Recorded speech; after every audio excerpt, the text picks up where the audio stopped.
Pascal Périqui, vous commencez sur... Dites-moi, François Hollande est en campagne électorale, non? Oui, vous vous souvenez la semaine dernière quand Manuel Valls est venu ici, on se demandait si Manuel Valls en faisait pas un peu trop, s'il n'était pas un peu partout. Il annonçait le changement de fiscalité sur le diesel, c'est lui qui s'occupait de la manif des policiers, il était sur le front Air France, etc.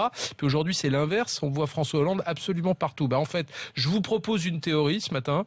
Manuel Valls est chargé des élections régionales et François Hollande est chargé de sa propre succession et de sa candidature à l'élection présidentielle. Ils sont en campagne, et l'un et l'autre. Oui, en fait, je crois que ça a commencé. Vous vous souvenez de cette passe d'armes Marine Le Pen, François Hollande, à Strasbourg? Je pense que la campagne de 2017 a commencé ce jour-là, et depuis chaque fois... une occasion. Voilà, chaque fois que François Hollande offre aux Français une image, c'est une image de campagne. Franchement, Pascal. Laurent, 2 ans, un mandat de 5 ans. 2 ans pour s'apercevoir que la situation était grave, qu'il y avait une vraie crise. Et donc prendre des mesures, c'est-à-dire sortir de l'homéopathie pour rentrer dans la médecine, vous voyez, politique.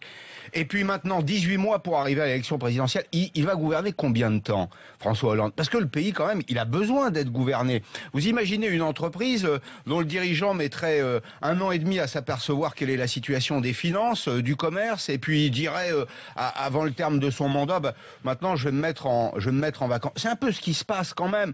Et on voit les limites du suffrage universel direct. C'est-à-dire cette formidable machine à fabriquer des cocus. C'est-à-dire des gens qui vont croire le message politique. On va parler aux chasseurs français, on va s'adresser aux banlieues, on va s'adresser aux agriculteurs demain. Cette espèce de clientélisme, l'esprit boutiquier français appliqué à la politique, c'est épouvantable. C'est un dévoiement du suffrage universel. Alors, ce que dit Pascal est vrai. À quoi pense un élu? Ce que dit Pascal est vrai. Réélu. Mais soyons honnêtes, vous pourriez dire exactement la même chose, Pascal, avec Barack Obama, lui aussi, avec David Cameron, avec tous les leaders des grandes démocraties.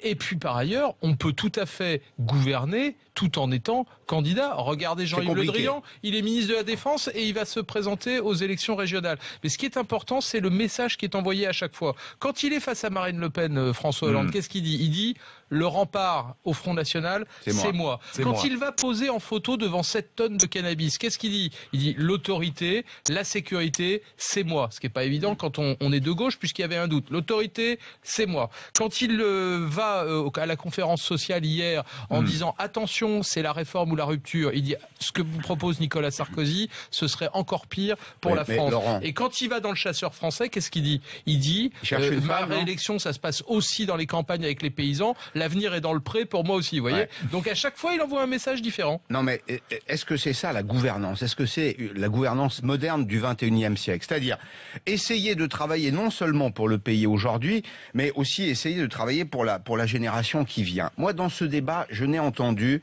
à ce stade qu'une seule proposition intelligente, et elle vient de Xavier Bertrand, qui pourtant n'est pas le premier des présidentiables. C'est un mandat unique de 7 ans. Éviter cette course à l'échalote, dans laquelle finalement on passe une partie de son mandat à faire des promesses qu'on ne tiendra jamais, avec en face de soi des Français toujours crédules, qui finissent par le croire. Eh bien, c'est ça produit le désenchantement de la politique, et c'est probablement le vrai dévoiement de la démocratie directe. Juste une précision, c'est une proposition de Xavier Bertrand, mais il y en a un qui a décidé de l'appliquer à lui-même, c'est Alain Juppé. S'il est élu, il a dit je ne ferai qu'un mandat. Donc vous n'avez même pas besoin d'attendre. Son argument majeur. Vous n'avez même pas besoin d'attendre que la Constitution soit changée. Si vous choisissez Juppé, vous l'aurez une fois et pas deux. Voilà. Enfin, il n'empêche que l'an prochain, en pleine campagne, puisque la campagne est lancée, le chômage ne baissera vraisemblablement pas. La situation du bâtiment n'est pas bonne. La situation des travaux publics n'est pas bonne.